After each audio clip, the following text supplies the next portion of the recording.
Greetings, captains. Welcome back, Grease Gaming, and hope you guys are having a fantastic week.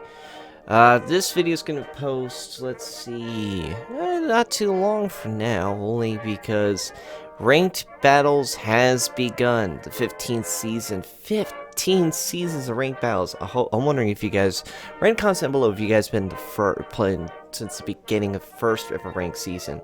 I probably started in Ranked the third season, so I've been playing for quite a while. But I didn't get my Ranked 1 for a while. But we're not here for that. We're here for the Rank 15. What are you guys looking what it's going to be for this season? What to expect? What ships to play? The whole 9 yards. You guys need to know. You guys are curious. You clicked the video. You wanted to actually see what at least my partake on it. So let's get into what Rank 15 is going to be and go through all of it together. So, Ranked Battles, Arms Race this time around again. And oh boy, get ready boys, this is going to be an Arms Race again. Who remembers last time with Tier 9, I think it was. Oh boy, was that a fun season, huh? Well, this year we're going to have Ranked Battles again, 7v7. You get 4 battleships, unlimited amount of cruisers and destroyers, and 1 carrier. No more than 1 carrier. You are going to be pursuing, if you had 18 ranks, if you were at a certain rank, if from last season you're at that league, etc. Ranks 18, 17, 16, and 12 are irrevocable. So you will never fall back from 12. If you get to 12, guys, congrats. You're at that highest point that you can not fall from. However, from 11 all the way to rank 1, if you F up, it is you made the mistake, you lost your star, and now you need to play 2 more, or need to play another one to get the star back, and play another match to get back to where you were trying to attempt. So, gameplay will start this Wednesday, February 26th, and will go all the way to March 24th. You will have till roughly a month to complete this task. The rewards will be 5,500 steel, 1 rank token, and many additional rewards. I personally am going to see if I can get another rank token for myself because, well, I like to get some of these rank tokens to get some nice camos that I really would love to earn. Even though rank battle should earn something a little more than that just fancy camo. Come on, Wargaming, give us something really worth it to give us for those rank tokens now. Thank you. Anyway, the maps are going to be Trident, Warrior's Path, Sleeping Giant, Mountain Range, and Islands of Ice this time around. So, I know at least a few of these maps, and you should have a reasonable bout. So let's actually look at the rewards real quick. So there's actually more than that. Hell, it looks like you get some kind of skull or something there.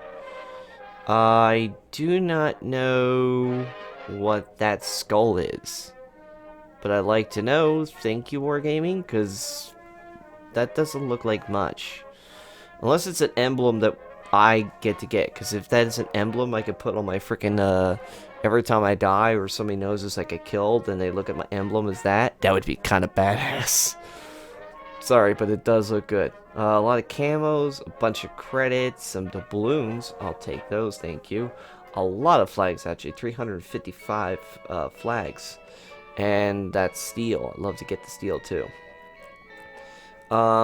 That's the league flags reduced 10-20% again, just like they do every season. So, let's go over Arms Race, the combat and the skill set for that real quick. For those who haven't ever dealt with this. We'll go through it really fast. There's multiple buffs. As you each get each buff, they're going to stack up, and it basically, as you get those buffs, it's going to get you points, but it's going to give you bonuses for your teammates. You're going to need to get those buffs as quick as you can. So the one is going to be increasing your maximum speed and your rudder shift. Each one increases itself, so the more boosts you get, the more points you get, and the more victory points you get, the more you're going to win. Remember though, if you're a destroyer, we'll go through this aspect later on, but long story short, if you're a destroyer and you're going for the closest ones that look like they could be contested by somebody else, make sure you have backup, because if you don't and you're going 1v1 and you know somebody else might have backup, it's 2v1, you're going to lose. And that means they get the buff and you lost the ship. You basically shut your team in the foot. Now it's 7v6 and they just got themselves one of the buffs.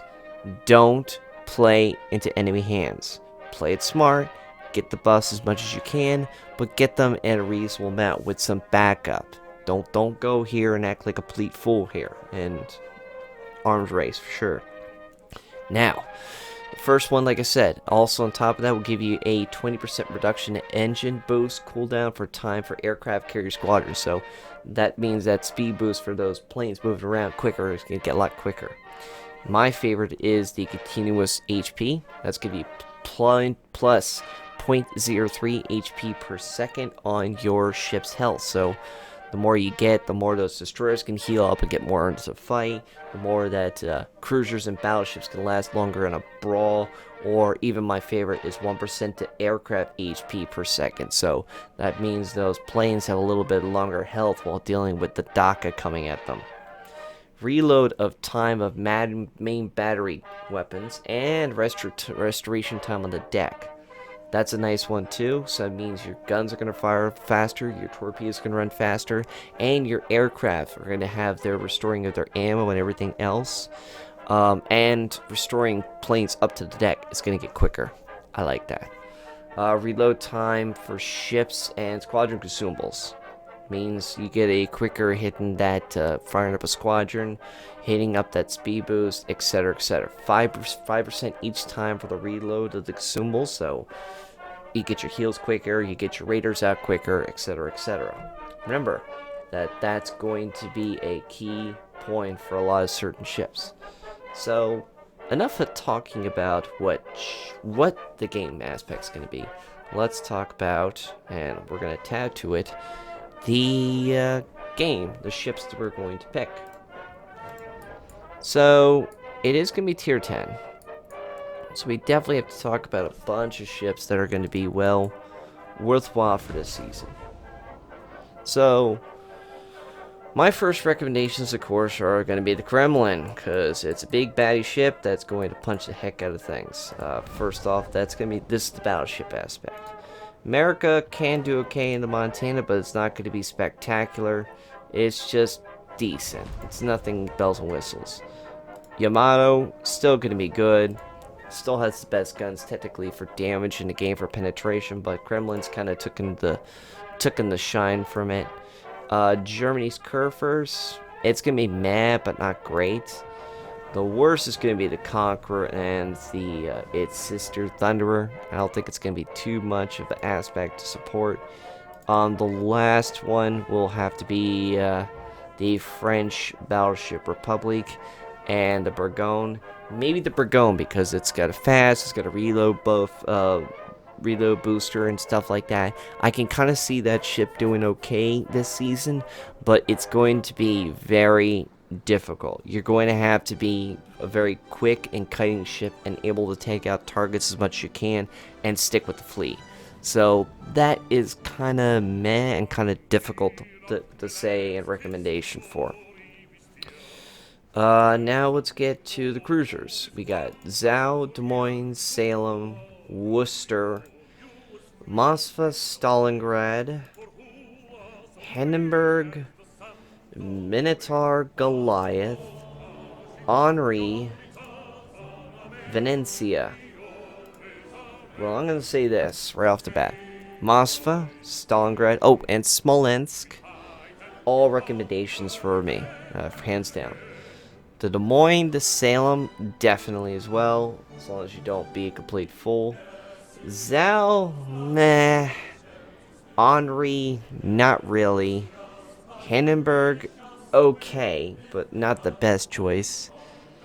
And the Venetia, absolutely. All those ships are fantastic. Venetia is one of the good ones. It's very fast. It has a fuel smoke, so you can, if you had to get in and sneak into a fight, you can, or sneak away.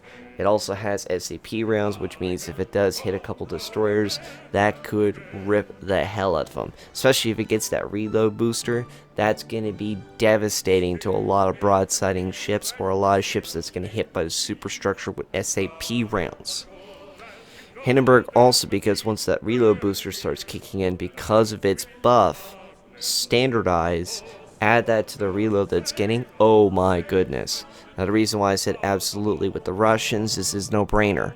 Stalingrad, Moskva both have very good armor on the front, so they can bound tank excessively well, and on top of that, Moskva has the better ability to actually, even though it doesn't have the bigger guns, it does have the ability to use hydroacoustic as well. So it has the radar and the hydroacoustic aspect to support the team when necessary. Des Moines and Salem, absolutely, because like I said before, these ships have always been solid and reliable, always since the beginning of the game. Early release, it was kind of meh, but now it's gotten to the point with it being so long in the game and the way it's been configured, it just works perfectly every single time. I haven't seen a problem with that. Now let's get into let's get this one fit real quick, the carriers. I don't own them both, but I have battled them both. My money would be the Midway a little bit. Not because the Japanese have fantastic torpedoes. That's not my insult today. It's the Americans always had those BTD destroyers, bombs. Those things are just devastating because the bomb type the AN-M66 bombs, they're just nasty as all hell. That's the high explosive. And that's not including with those bombs. It has the ability to do some serious explosively fire damage. The other hand, though, the Hakuryu isn't nothing to shake a stick at. It's a very solid destroyer carrier too. What's a kicker with that one though is, to me, is those bomb types on it. It's got a little more. It's only got one bomb, but the kicker to me is that bomb can just do some nasty damage. The Type 99, the Type 99 number 80 MK5 Mark 5s are just, whew, hell of a damage. Anyway, they're both solid. It just counts on who, if you're a solid carrier player, whatever you say is going to be enough to cause an annoyance and cause some serious damage. That's the carrier for you. Last but not least, destroyers. Yu Yang, meh. It's got the radar, which could be a meta to actually cause certain ships to turn around, to pull out of a position and spot certain targets. I could see that. However, you are risking an aspect here where you could only hit other certain specific ships, because those torpedoes, remember, can only hit carriers, battleships, and cruisers. So if you have to deal with a destroyer and you don't have, because even though these are American 5-inchers and those dual turrets, you still have to deal with it. And if you don't have any backup, that could kind of be an issue. There's always that if, and you always have to have a way to counter that if. For the French, Kleber is going to be annoying. The only problem I can see with Kleber is the detection. It is a massive ship, and it doesn't have the ability to do much of getting. But then again, what I've said before, the way that Orange Race works, if there's nobody contesting the circle, and you get into it first, you captured it. And Kleber is very fast. It's one of the fastest destroyers in the game. So adding its super speed and getting to a position before any other destroyer can, let alone possibly even a cruiser, if it does have to be a speed demon, that ship can do it. It can get itself into getting those capture points as quick as necessary. And in doing so can mean the difference between the team winning or losing. And that's one of those things I fear the most. Now, I wouldn't say that other destroyers are terrible. Daring's good. The Z-52 is another fantastic destroyer with its quick reloading torpedoes and fantastic smoke, guns, and has hydroacoustic. So that has an ability to hide itself in the smoke, and actually do some damage. The Russians kind of lost its luster because of the Kleber, but the Grozavoy kind of can still shake a stick from time to time. The Goering, not so much, but it is a solid destroyer and can do some serious damage when necessary. The Japanese Shimikaze, even though its guns are lackluster, its torpedoes are still fantastic today, and with its buffs that he can do with the new modules that they had, it still can compete itself from time to time, especially with having the best concealment of any other destroyer in the game. But that's pretty much every single ship.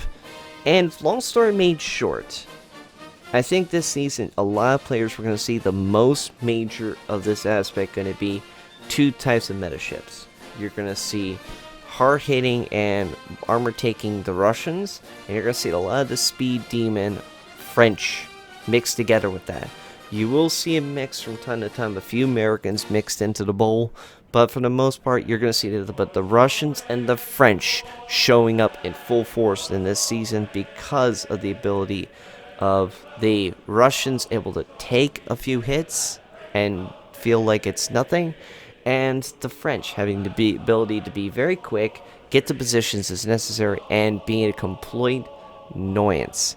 And once they made a mistake, the Russian guys are going to take those opportunities and deal massive damage to anybody who F's up. Long story made short, this is going to be a very, very wacky season, and I hope you guys will take advantage of doing ranked season this season for sure. And I hope the best of luck to anybody doing it this year. Write in the comments down below what ships you're going to be picking this year. I'm going to be doing a challenge for myself since I am not a very good destroyer player. I will be challenging myself to do is get rank 1 in Z52. If I don't complete it before the last week, then I'm allowed to use this entire arsenal at my own disposal. So I got my work cut out for me. Anyway, good luck to everybody this ranked season. I hope the best of luck to you. As always, take care of yourselves and hope to see you all on the high seas.